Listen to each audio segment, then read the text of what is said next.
Assalamualaikum warahmatullahi wabarakatuh. Selamat pagi. Pagi luar biasa. Hello everyone. In this video, we will be explaining about the process of disassembly. First is the water pump, fan and thermostat of the engine SA12V 140, and then we will explain the disassembly of turbo intake connector and manifold, and also exhaust manifold of the engine SA4D95. First of all, we will introduce ourselves. My name is Tadengan Yukri Wicaksono, acting as a leader. Hello everyone, my name is Muhammad Iqbal Azahir and my position is infantryman. Next.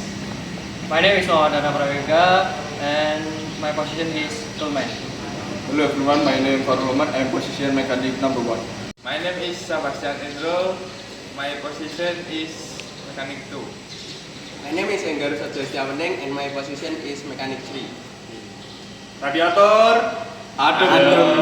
Baik, pada fase pertama yaitu fase persiapan, kami melakukan pemindahan engine SAA 4D95 dari lantai ke workshop area ya ini.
Selanjutnya kami melakukan pengangkatan engine menggunakan bantuan webbing sling dan juga chain block. Namun ini perlu digarisbawahi bahwa ini adalah contoh yang kurang benar ya. Seharusnya itu lebih baik menggunakan multi point, menggunakan lebih dari satu webbing sling. Apabila menggunakan webbing sling seperti ini, takutnya dia tidak stabil dan bisa bergoyang ke kiri dan ke kanan. Namun untungnya karena ini memang engine-nya tidak berat, jadi ini masih tidak terjadi kecelakaan apapun.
Selanjutnya kami memasuki fase disassembly intake connector dari engine SAA 4D95. Disassembly ini itu mencakup disassembly intake connector serta juga ada heater ribbon atau air intake heater. Ya, ini.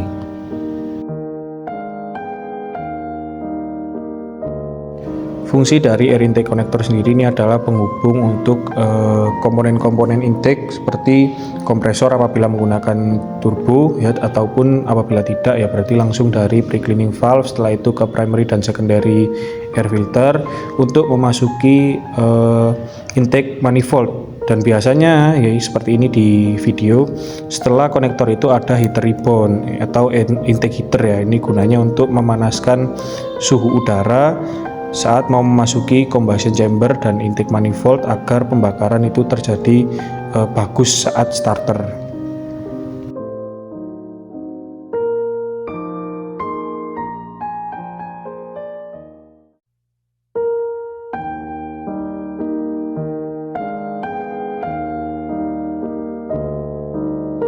Setelah itu kami juga melakukan proses labeling untuk memudahkan assembly dan juga inventory.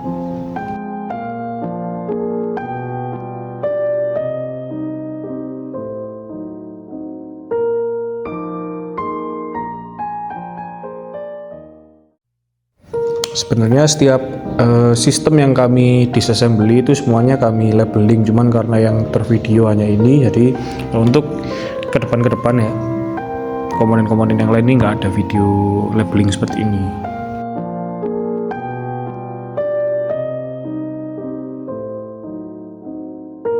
Dan selanjutnya yaitu fase disassembly exhaust manifold dari SAA 4D95. Dan ini kelihatan banget ya kalau exhaust manifold itu dia pasti berkerak dan berkarat, beda seperti intake manifold.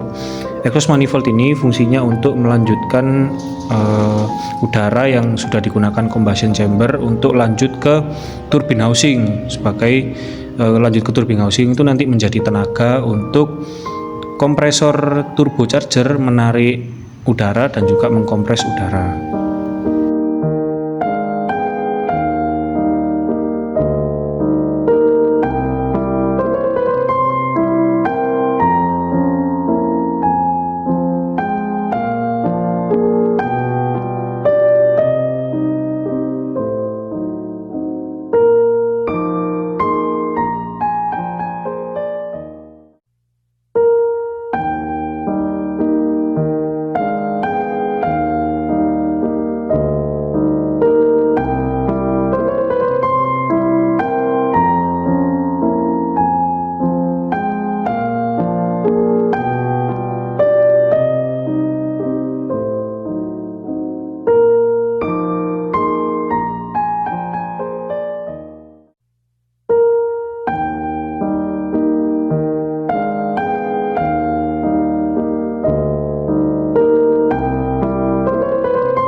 Setelah itu kita memasuki fase disassembly turbo dari engine SAA 4D95, dan ini kelihatan ya, jadi yang turbin di mana turbo mendapatkan power itu yang berkarat ini karena dia mendapatkan udara dari exhaust manifold, jadi dia lebih mudah untuk bergerak dan juga berkarat. Sedangkan yang intake itu yang sebelah kanan yang lebih bersih.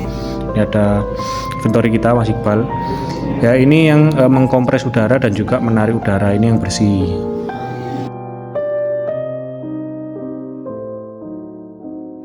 Lalu untuk fungsinya sendiri dari turbocharger ini adalah memaksimalkan intake dari sebuah engine ya, biar pembakarannya lebih baik apalagi kalau di diesel.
Dan selanjutnya kita masuk ke fase disassembly fan dari unit dari engine SA12V140.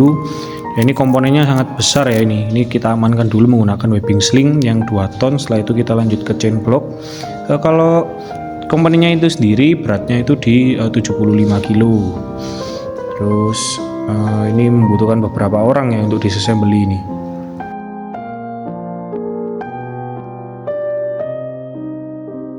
Fan sendiri pada engine ya gunanya untuk meregulasi temperatur apabila terlalu panas, ini didinginkan oleh fan.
Dan selanjutnya ini masuk ke fase disassembly thermostat housing dan juga termostatnya.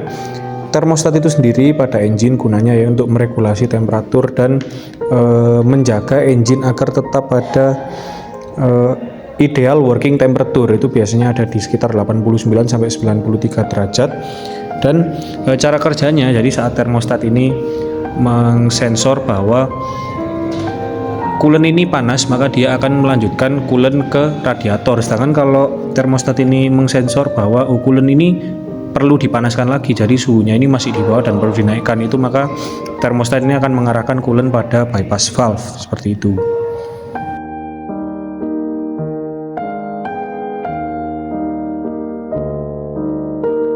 Dan selanjutnya kita masuk ke fase disassembly water pump SA12V140. Ya, water pump ini sangat krusial untuk cooling system.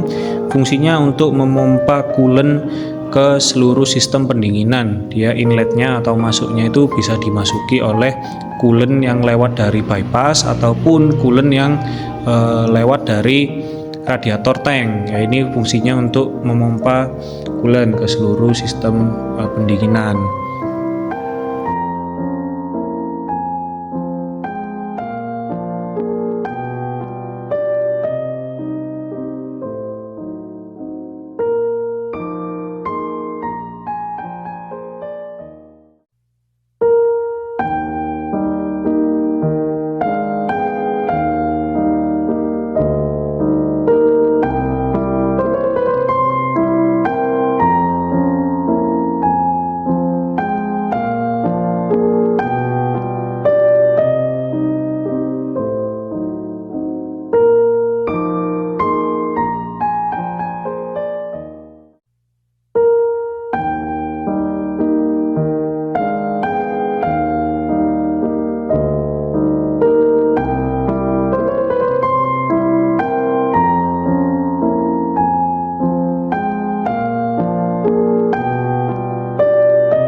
Jawab